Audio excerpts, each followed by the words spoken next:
ये कहानी है रघुनाथपुर गांव की। एक छोटा सा गांव जहां दिन में सब कुछ अच्छा लगता है, पर रात रात कुछ और ही होती है। कहते हैं ना, अंधेरा अपने साथ कुछ ले आता है, कुछ जो नजर नहीं आता पर महसूस जरूर होता है। शाम के 7 बज गए थे। आसमां पे काले बादल छा गए थे। राम सिंह अपनी पुरानी साइकिल पर बाजार से वापस आ रहा था। आज का मौसम तो बड़ा सुहाना लग रहा है। उस दिन मौसम सच में बढ़िया लग रहा था। ठंडी हवा, हल्की पुकार और वो अकेला रास्ता। अचानक हवा तेज चलने लगी, पेड़ हिलने लगे और बिजली चमक गई एकदम से, जैसे किसी ने आसमान को फाड़ दिया हो।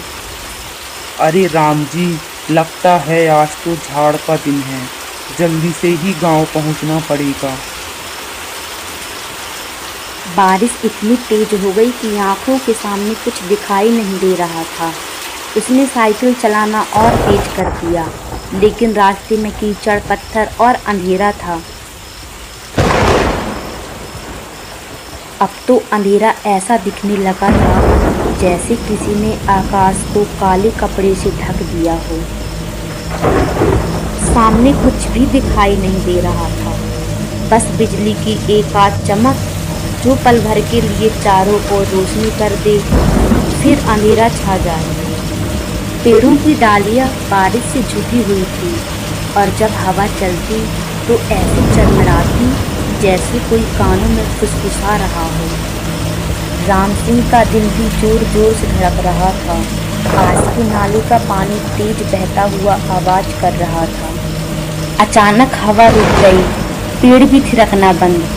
ऐसा लग रहा था जैसे सारा जंगल सांस रोके खड़ा हो। और तभी अचानक दूर से एक औरत की चीख सुनाई दी। ऐसी चीख जैसे किसी को कोई घसीट कर ले जा रहा हो अंधेरे में। कौन है वे? कौन हंसा? कोई जवाब नहीं आया। राम सिंह ने चारों तरफ नजर दौड़ाई। आसपास कोई नहीं था, बस बारिश की बूंदें जमीन पर टप टप करते हुए, जैसे हर बूंद कह रही हो, भाग जा राम सिंह, भाग चल। धत तेरी की, कोई नहीं है।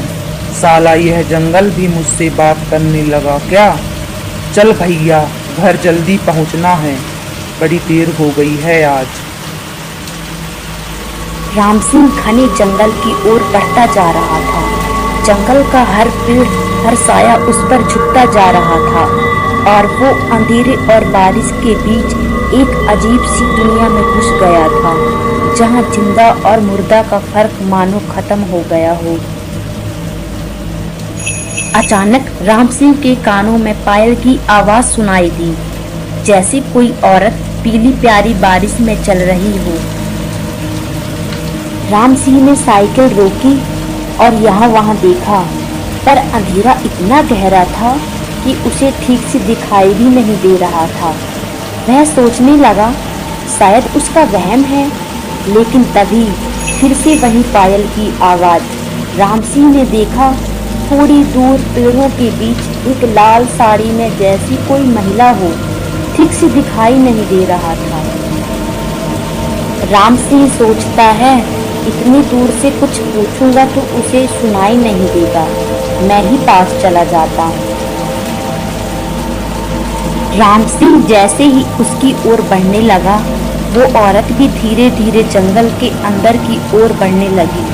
राम सिंह को समझ नहीं आया, जैसे किसी अनजान ने उसे खींच लिया हो। वो भी उसके पीछे चल पड़ा। अचानक वो औरत रुक गई। राम सिंह से रहा ना गया और वह बोल पड़ा, कौन है आप? इतनी रात इस दियावान जंगल में क्या कर रही हैं? डर नहीं लगता आपको क्या? वो औरत शांत थी, जैसे कुछ सुनाई न दे रहा हो। ओह अच्छा, शायद आप रास्ता भटक गई हैं। चलिए हमारे साथ, हम छोड़ देंगे आपको। राम सिंह को लगा शायद बारिश की वजह से सुनाई न दे रहा हो। वो 2 कदम आगे बढ़ा और फिर से बोला, अरे बोलिए मैडम, चुप क्यों हो? सुनाई नहीं देता क्या? वो औरत धीरे से राम सिंह की ओर मुड़ी। राम सिंह के चेहरे का रंग ही उड़ गया। उसका शरीर कांपने लगा और आंखें फटी की फटी रह गईं। अभी तक जिस औरत के पीछे राम सिंह चल रहा था, वो औरत इंसान नहीं थी, वो शैतान थी। उसका चेहरा इतना डरावना था कि कोई उसे देखते ही बेहोश हो जाए। राम सिंह तनिक भी देरी ना करते हुए जोर लगाकर भागने लगा और वो चुड़ैल भी उसके पीछे पीछे भागने लगी। राम सिंह की सांसें फूलने लगी। वह एक पेड़ के नीचे रुका और उसे अपने इष्ट देव की याद आई। राम सिंह ने अपने प्रभु इष्ट देव को याद किया। धीरे धीरे उसके आसपास का वातावरण शांत होने लगा। वो चीखती हवा शांत हो गई और पायल की आवाजें आना भी बंद हो गई। राम सिंह ने आंखें खोली तो देखा सुबह हो रही है।